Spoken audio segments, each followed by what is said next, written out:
வணக்கம்.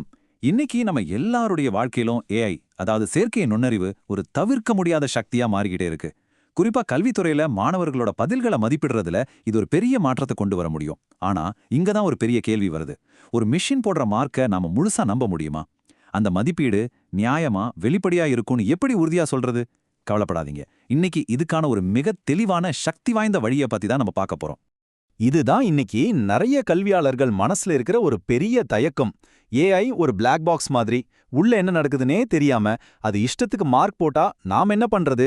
அப்படி இல்லாம நாம சொல்ற வழியில நாம வகுத்த விதிகளுக்கு உட்பட்டு அதை எப்படி வேலை வாங்க வைக்கிறது? வாங்க இதுக்கான பதில ரொம்ப தெளிவா தெரிஞ்சுக்கலாம். ஆச்சரியமா இருக்குல்ல.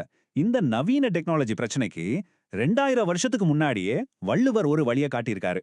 இதுல அந்த அளவு அப்படிங்கிற வார்த்தை தான் ரொம்ப ரொம்ப முக்கியம். ஒரு மாணவரோட திறமைய மதிப்பிடும்போது அதுக்குன்னு ஒரு தெளிவான அளவுகோல் வேணும். அந்த அளவுகோலை நாம சரியா வரையறுத்துட்டா ஏஐ தடம் மாறி போகிறதுக்கு வாய்ப்பே இல்ல. இதுதான் நம்மளோட இந்த முழு விளக்கத்துக்கும் அடித்தளமே. சரி, இந்த விஷயத்த நாம எப்படி ஸ்டெப் பை ஸ்டெப்பா புரிஞ்சுக்க போறோம்னு பாருங்க. முதல்ல அளவுகோல்கள் ஏன் அவசியம்னு ஆரம்பிச்சு ரூப்ரிக்னா என்னன்னு கொஞ்சம் ஆழமா பார்ப்போம். அதுக்கப்புறம் அதை ஏஐயோட எப்படி பயன்படுத்துறதுன்னு ஒரு நேரடி உதாரணத்தோட பார்த்துட்டு கடைசியா நாம கத்துக்கிட்ட முக்கியமான பாடங்களோட இதை முடிக்கலாம். வாங்க உள்ள போகலாம். ஒரு நியாயமான ஏஐ மதிப்பீட்டோட திறகோல் என்ன தெரியுமா? அதுக்கு தெளிவான கட்டளைகளை கொடுக்கறது தான். திருவள்ளுவர் சொன்னாரே, அந்த அளவு, அதை நாம வரையறுத்து ஏஐக்கு கொடுக்கும்போது அது தான் தோன்றித்தனமா செயல்படாம நாம போட்ட பாதையில மட்டும் கரெக்டா பயணிக்கும். இதுதான் முதல் படி. அப்போ அந்த அளவுகோல்களை தெளிவா வரையறுக்கிற கருவி எது? அதுதான் ரூப்ரிக். இது ஏதோ மார்க் போடுற ஒரு அட்டவணை மட்டும் கிடையாது. சொல்லப்போனா இது ஒரு மதிப்பீட்டு வரைபடம். ஒரு மாணவர் இப்போ எந்த இடத்துல இருக்கார், அவர் போக வேண்டிய இடம் எது, அதுக்கு என்ன செய்யணும்னு வழிகாட்டுற ஒரு விரிவான மேப் மாதிரி இது. ரொம்ப சிம்பிளா சொல்லணும்னா, ஒரு கட்டுரையோ இல்ல ஒரு ப்ராஜெக்டோ அதை திருத்தும்போது நாம எதையெல்லாம் பார்ப்போம், ஒவ்வொரு பகுதிக்கும் எவ்வளவு முக்கியத்துவம் கொடுப்போம், எந்த அளவுக்கு சிறப்பா செஞ்சிருந்தா என்ன மதிப்பெண் கொடுப்போம்னு முன்கூட்டியே வரையறுக்கிற ஒரு வழிகாட்டி தான் இந்த ரூப்ரிக். எந்த ஒரு நல்ல ரூப்ரிக் எடுத்துக்கிட்டாலும் அதுல இந்த 4 பாகங்கள் கண்டிப்பா இருக்கும். முதல்ல அளவுகோல்கள், அதாவது கட்டுரையில கருத்தோட ஆழம், மொழிநடை, இந்த மாதிரி விஷயங்கள். அடுத்து செயல்திறன் நிலைகள், அதாவது மிகச்சிறப்பா, நல்லா இல்ல சுமாரான்னு தரம் பிரிக்கிறது. மூணாவதா மதிப்பெண் அளவு. கடைசியா, இதுதான் ரொம்ப முக்கியம், விளக்கங்கள். ஒரு மாணவர் மிகச்சிறப்பு வாங்கணும்னா அவரோட கட்டுரையில என்னென்னலாம் இருக்கணும்னு இது ரொம்ப தெளிவா சொல்லிடும். சரி, இதனால என்ன லாபம்? 3 முக்கியமான விஷயங்கள். 1, நடுநிலைமை. யார் திருத்தினாலும் சரி ஒரே மாதிரி தான் மார்க் வரும். 2, வெளிப்படைத்தன்மை. மாணவர்களுக்கு தங்களுக்கு ஏன் இவ்வளோ மார்க் வந்ததுன்னு ரொம்ப தெளிவா புரியும். 3வது, இதுதான் ஏஐக்கு ரொம்ப ரொம்ப முக்கியம். இந்த ரூப்ரிக் அடிப்படையில தான் ஏஐ ஒரு மாணவருக்கு ரொம்ப துல்லியமான பயனுள்ள பின்னூட்டங்களை கொடுக்க முடியும். இப்போ விஷயத்தோட முக்கியமான கட்டத்துக்கு வரோம். இந்த ரூப்ரிக்க ஏஐ கூட சேர்த்து பயன்படுத்துறது எப்படின்னு பார்க்கலாம். நீங்க நினைக்கிற மாதிரி இது ஒன்றும் கஷ்டம் இல்ல. ரொம்பவே எளிமையான ஒரு 2 படி செயல்முறை தான். பாருங்க, இது வெறும் 2 ஸ்டெப் தான். ஸ்டெப் 1, ஒரு தெளிவான ரூப்ரிக்கை நீங்க உருவாக்கணும். ஸ்டெப் 2, அந்த ரூப்ரிக்கையும் மாணவரோட விடைத்தாளையும் ஏஐக்கு கொடுத்து ஒரு சின்ன கட்டளை, அதாவது ப்ராம்ப்ட் கொடுக்கணும். இந்த ரூப்ரிக்கின் அடிப்படையில் மட்டும் இதை மதிப்பிட்டு அதுக்கான காரணங்களையும் தெளிவா சொல்லு. அவ்வளோதாங்க. இங்கேயும் பாருங்க, வள்ளுவர் நம்ம உதவிக்கு வர்றாரு. வகுத்தான் வகுத்த வகைங்கிற மாதிரி நாம ஒரு ரூப்ரிக்கை உருவாக்கி ஏஐக்கு கொடுக்கும்போது நாம அதுக்கு ஒரு வழியை வகுத்து கொடுக்குறோம். அந்த தெளிவான பாதையில பயணிக்கும்போது ஏஐ நம்பகமான துல்லியமான முடிவுகளை கொடுக்கும். மொத்தத்துல கண்ட்ரோலு நம்ம கையில தான் இருக்கு. இதுவரைக்கும் நம்ம தியரி பார்த்தோம். இப்போ இதை ஒரு நிஜமான உதாரணத்தோட செஞ்சு பார்ப்போம். வாங்க. ஒரு மாணவர் எழுதின கட்டுரை, நாம தயார் செஞ்ச ஒரு ரூப்ரிக், இதை வச்சு ஏஐ எப்படி வேலை செய்யுதுன்னு நேரடியாவே பார்க்கலாம். திரையில நீங்க பார்க்கிறது தான் நாம பயன்படுத்த போற ரூப்ரிக்.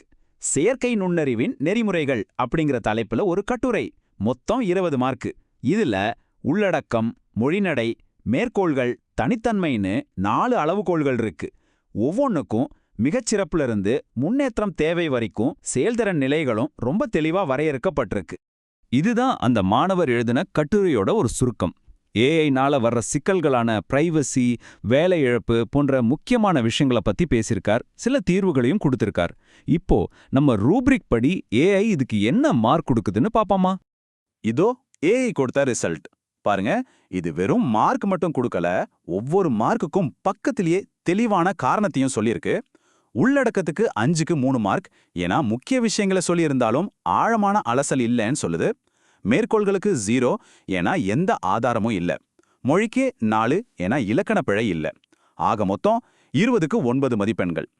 இப்போ ஏஐ கொடுத்த ஃபீட்பேக்கை பார்க்கலாம். முதல்ல மாணவரோட பலங்கள் என்னென்னு சொல்லியிருக்கு. முக்கியமான 3 சிக்கல்களை சரியா அடையாளம் கண்டதையும், மொழி நடை தெளிவா இருக்கிறதையும், கட்டுரையோட அமைப்பு முறையா இருக்கிறதையும் ஏஐ பாராட்டியிருக்கு. இது ரொம்ப நல்ல விஷயம். அடுத்து எங்கெல்லாம் முன்னேற்றம் தேவைன்னு சொல்லியிருக்கு பாருங்க. இங்க தான் ரூபிரிக்கோட உண்மையான பலமே தெரியுது. வெறுமனே இன்னும் நல்லா எழுதுன்னு சொல்லாம, அமேசானோட ஆள் சேர்ப்பு ஏஐல நடந்த பாகுபாடு மாதிரி ஒரு நிஜ உலக உதாரணத்தை சேருங்கன்னு சொல்லுது. ஜிடிபிஆர் மாதிரி சட்டங்களை மேற்கோள் காட்டுங்கன்னு சொல்லுது. இதுதான் ஒரு மாணவரோட வளர்ச்சிக்கு தேவையான உண்மையான ஆக்கப்பூர்வமான பின்னூட்டம். இப்போ ஒரு சூப்பரான விஷயம், மதிப்பீடு செய்யறதுக்கு மட்டும் இல்லங்க, இந்த மாதிரி ஒரு தரமான ரூப்ரிக்கை உருவாக்குறதுக்கே நாம ஏஐய பயன்படுத்தலாம். நாம மணிக்கணக்கா உட்கார்ந்து யோசிக்க வேண்டிய அவசியமே இல்ல. திரையில இருக்கிற இந்த டெம்ப்ளேட்டை பாருங்க. நீங்க எந்த தலைப்புக்கு ரூப்ரிக் வேணும், என்னென்ன அளவுகோல்கள் இருக்கணும்னு மட்டும் சொன்னா போதும். சில நொடிகளிலேயே ஏஐ உங்களுக்காக ஒரு முழுமையான தரமான ரூப்ரிக்கை உருவாக்கி கொடுத்துடும். இது ஆசிரியர்களுக்கு ஒரு பெரிய நேரம் மிச்சம் இல்லையா? சரி, நம்ம விளக்கத்தோட இறுதி பகுதிக்கு வந்துட்டோம். இதுவரைக்கும் நாம கத்துக்கிட்ட மிக முக்கியமான விஷயங்களை வேகமா ஒரு முறை தொகுத்து பார்க்கலாம். வாங்க. நாம இன்னைக்கு கத்துக்கிட்டதோட மொத்த சாராம்சம் இதுதான். நியாயமான ஏஐ மதிப்பீடிற்கு ரூப்ரிக் ஒரு அத்தியாவசியமான கருவி. அதோட 4 முக்கிய பகுதிகளை பார்த்தோம். ஏஐ கூட அதை எப்படி பயன்படுத்துறதுன்னு 2 ஸ்டெப்ஸ்ல கத்துக்கிட்டோம். ஏஐ வெறும் மார்க் போடுற மிஷின் இல்ல, அது மாணவர்களோட வளர்ச்சிக்கு வழிகாட்டுற ஒரு உதவியாளரா இருக்கலாம்னு பார்த்தோம். முக்கியமா வள்ளுவர் சொன்ன மாதிரி ஒரு தெளிவான அளவு இருந்தா எந்த ஒரு சிக்கலான விஷயத்தையும் நம்ம சரியா கையாளலாம். இறுதியா இந்த ஒரு கேள்வியோட உங்களை நான் சிந்திக்க வைக்கிறேன். நாம செய்யற மதிப்பீடுகளோட உண்மையான நோக்கம் என்ன?